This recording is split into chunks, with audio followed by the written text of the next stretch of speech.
a place where we dive deep into the mysteries of the human mind and unravel the thoughts that shape our world.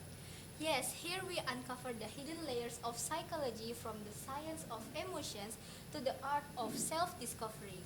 I'm Sarah Naila Putri. And I'm Rizkia Raisalia. Together we'll explore the questions you've always wondered about and maybe discover a new perspective along the way. Well, guys, in this episode, we're diving into a topic that most of us can relate to, especially for those of you still in school or college: procrastination. To explore this issue further, we've invited some special guests, a psychology lecturer, and two students who definitely have their own experiences to share on this matter. That's absolutely right. So we're going to dive deeper into why this habit of procrastination happens. Is it simply because we're lazy, or are there deeper psychological reasons behind it? Well, as the Indonesian proverb goes, tak kenal maka tak sayang. So let's go ahead and meet our special guest. Hello everyone, let me introduce myself. My name is Asma Karimah. You can call me Asma or Miss Asma. A lecturer in psychology at the Summit Global University. It's a pleasure to share my insight on procrastination in this podcast. Okay, hello guys, I'm Naila Kansa Azila, or you can call me Naikan. For short, I'm a psychology student at Summit Global University. I'm super excited to chat about this topic because I personally struggle with procrastinating on tasks too. And hello, my name is Aina Hansa Atifa, but you can call me Naya.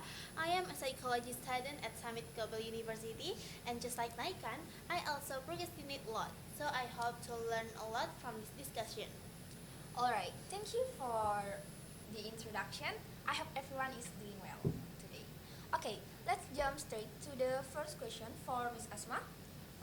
From a psychological perspective, why do we feel so driven to procrastinate tasks or studies, even though we know that it could have negative consequences for us? Okay, so procrastination is not just about being lazy or not having time. Psychologically, we often delay due to several factors such as anxiety or fear of failure. When a task feels hard or too challenging, our brain can respond by avoiding the discomfort. That's what we often refer to as avoidance. We prefer to delay because it gives us a temporary sense of security. Wow, that's really interesting, Miss Asma. So it's not just about being lazy, right? Yep, that's right. Well, Naikan and Naya, as students, you must often feel this way, right? Yes. What do you think is the trigger that makes you like to procrastinate? Um, for me, sometimes I delay stuff because it feels like too much to do, or I just don't know where to start, so I keep putting it off until the last minute. Then I'm rushing to finish everything before the deadline, and even when I'm in rush, it feels like more ideas just keep coming to me. So I know it's not the best way to handle it, but I think a lot of us ever do it. And for me, it's often because of the fear of failure. Sometimes the task I face feel very important, so I'm afraid that the result won't meet my expectation. I end up procrastinating to avoid disappointment. Okay, so based on what you say, anxiety and fear of failure can indeed be the main factors, right? Yeah, that's right. Okay. Maybe we can go to the next question from Ms. Asma again. Is there a way to overcome the habit of procrastination, especially when it's related to fear or anxiety? Sure, one way to do this is to break down large tasks into smaller, more manageable chunks. That way the task doesn't feel too daunting or overwhelming. In addition, we can also try time management techniques such as the Pomodoro technique, which help us focus for shorter periods of time, then pause for a break. This also helps reduce anxiety as we feel more in control of the situation. Oh, that's the Pomodoro technique that people often mention, right? Yep. It can really help those who tend to procrastinate. For Naikan and Naya, I want to know if you have ever tried that technique or not, and how was your experience using it? For me, I've tried that before. It definitely works for me sometimes, but if you're not consistent, it's easy to slip back on into procrastinating. But with Pomodoro, I can stay focused for 25 minutes, even though sometimes my mind still starts wandering.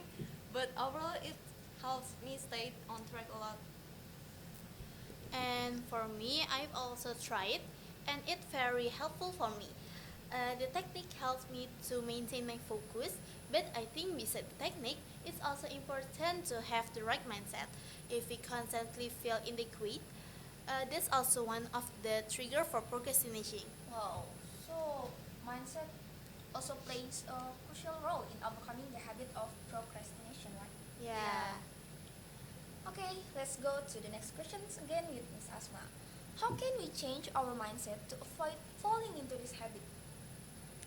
The first is to change our mindset from must be perfect to good enough. This can reduce excessive anxiety. Additionally, it is also important to set realistic and achievable short-term goals. This make us feel more confident to start tasks. Oh, so it's more about accepting that we don't have to be perfect, right?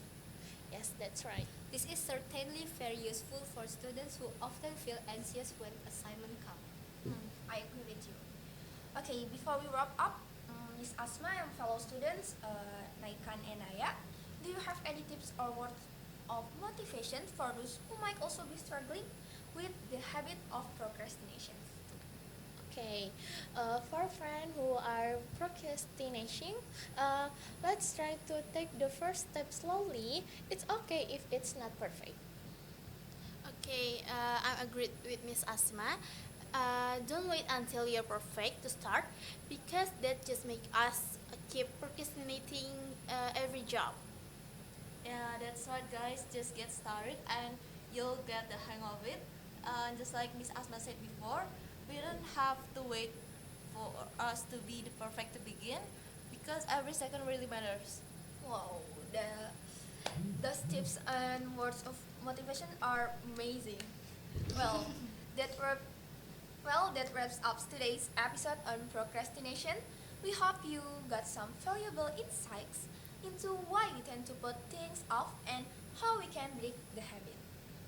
Yes, it can be concluded that procrastination can be overcome with a more mindful and structured approach, such as time management and mindset change, to improve productivity and reduce stress.